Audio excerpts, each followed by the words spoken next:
지난주부터 쉼없이 달려온 아시아 증시입니다. 목요일장에서는 최근 급등세를 보였던 국가를 중심으로 숨을 고르는 모습인데요. 우리 증시는 외인이 매도세를 보이면서 현재 눌리는 모습 보여주는 가운데 이 시각 현재는 보합권까지 낙폭을 축소했습니다.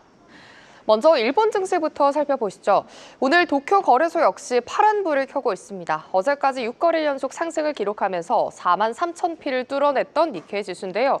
오늘 도쿄 증시의 하락 원인은 시장 과열에 대한 우려가 커지면서 차익 실현 매물이 나온 걸로 풀이되고 있습니다. 또 베선트가 일본은행의 정책을 간섭한 이후에 시장은 일본은행이 금리를 인상할 수 있다는 경계감까지 갖게 됐습니다. 정책 변화 우려 그리고 엔화 강세까지 더해지면서 오늘 도쿄 거래소 하락세를 보이고 있고요. 이 시각 현재는 1.4% 장중 저점에서 거래되면서 42,660선 하회하고 있습니다. 오늘은 니케이 지수뿐 아니라 일본의 우량 기업들의 주가를 추종하는 토픽스 지수까지 나란히 약세를 보여주고 있습니다. 장중 1%대 약세를 기록하면서 3,050선까지 후퇴하고 있는데요. 이에 따라 에이스 일본 토픽스 레버리지 ETF는 장중 2%대 약세를 기록하고 있고요. 장중 한때 51,140원대까지 밀렸다가 이 시각 현재는 2.1% 내외의 하락세 보여주고 있습니다. 중화권 증시는 폭이 크진 않지만 상승세를 유지해줬습니다. 먼저 상해지수. 오늘 오전에 여러 차례 3,700선 돌파에 나서더니 오늘 오전에 3,704선을 터치하며 4년 만에 최고치를 경신했습니다. 어제는 전고점을 돌파, 오늘은 4년 내 최고치를 경신하며 탄력성을 보여주고 있습니다.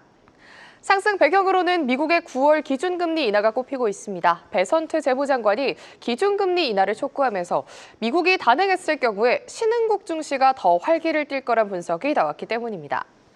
오늘 중화권 증시 내에서는 반도체 업종이 지수를 밀어주고 있습니다. 다만 오후장에서는 중소형주단에서 밀리면서 지수가 강보합권까지 밀리다가 이 시각 현재는 하락 전환했고요. 3,670선 지나가고 있습니다. 이런 시장의 분위기에 따라서 반도체, 바이오, 신재생 기업의 50개로 구성된 에이스 중국 과창판 스타 50 ETF가 시장에서는 강세를 보여주고 있습니다. 장중 한때 2%대 강세를 보이다가 현재 2시를 기점으로는 낙폭을 조금 많이 줄이면서 8,000원대까지 후퇴한 모습 보여주고 있는데요. 이 시각 현재 0.6%대 상승하면서 변동성이 큰 모습 포착되고 있습니다. 마지막 국가는 바로 베트남입니다. 어마무시한 강세장을 보여주고 있죠. 베트남 증시 대표지수 VN-지수가 막대한 매수세에 힘입어 사상 최초로 1,600시대를 열었습니다. 9거래 연속 상승하더니 어느새 지수는 1,600을 훌쩍 넘어서 오늘 장중에 1,640포인트를 터치하기도 했는데요. 이달 들어 VN-지수의 상승률은 어느새 8%를 돌파했습니다.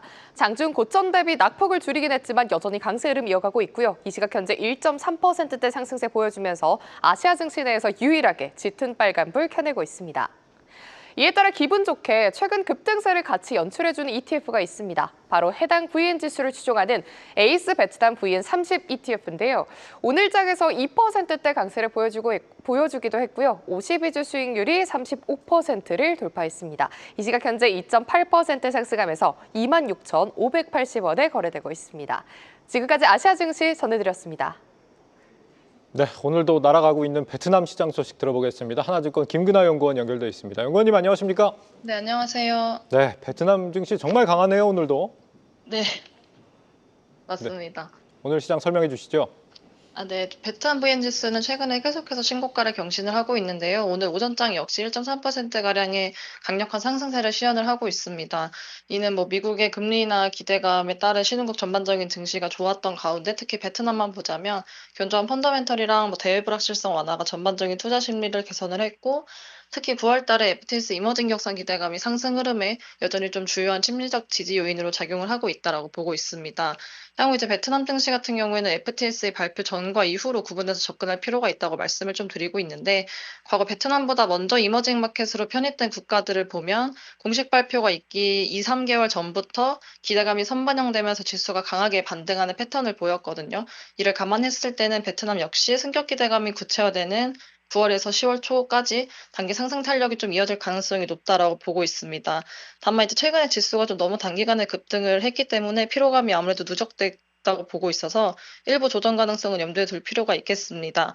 한편 FTSE 발표 이후에는 시장의 관심이 다시금 좀 펀더멘털 쪽으로 이동할 가능성이 높다고 보고 있는데 승격이 실제로 이루어지면 수급 측면에서는 이제 외국인들이랑 개인들이 들어오면서 지수 하단은 충분히 지지가 되겠지만 실물 경기가 뒷받침되지 못할 경우에는 아무래도 추가 상승 여력은 좀 제한적일 것으로 보고 있기 때문에 이에 대한 경계가 필요하다라고 보고 있고 특히 2분기 수출 굉장히 잘 나왔었는데 이는 프론트로딩에 따른 일시적 효과일 수 있기 때문에 저희가 3분기 수출이랑 GDP 지표에 주목을 하고 있거든요. 그래서 앞으로 이 두 지표가 좀 시장의 중기 모멘텀 지속 여부를 가늠하는 변수로 작용할 것으로 보고 있습니다.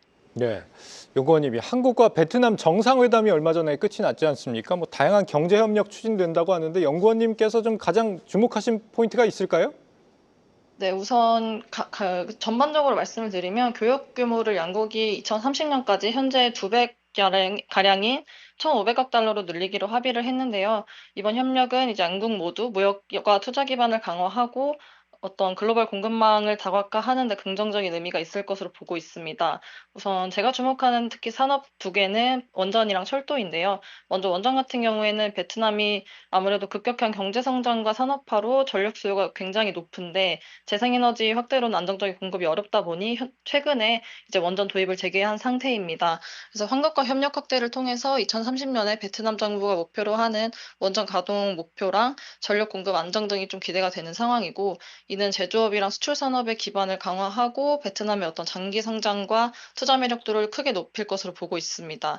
그리고 철도 같은 경우에는 팬데믹 이후에 베트남이 아무래도 이제 어떤 아세안 물류 허브로 부상을 하면서 물류 인프라의 중요성이 커졌는데 최근에 철도 인프라가 노선 부족이랑 시설 노후화로 활용도가 0.3%에 불과하거든요. 그래서 정부가 남북 고속철도를 비롯해서 10개 노선 정도를 추진하고 있는데 한국과 마찬가지로 협력을 확대해서 철도 건설의 어떤 완성도를 높이고 좀 가속화하겠다라고 보고 있습니다. 그래서 장기적으로는 아세안에서 국가 물류 허브로서의 발전 기반을 마련할 것으로 보고 있고 이제 결론적으로 봤을 때는 이번 협력이 베트남에 분명한 이익이 된다라고 보고 있습니다.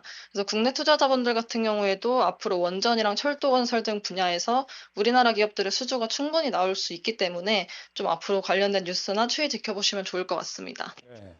연구원님 평소보다 목소리가 좀 좋아지신 것 같은데 혹시 뭐 스마트폰을 바꾸신 건지? 아니, 제가 오늘 네. 집입니다.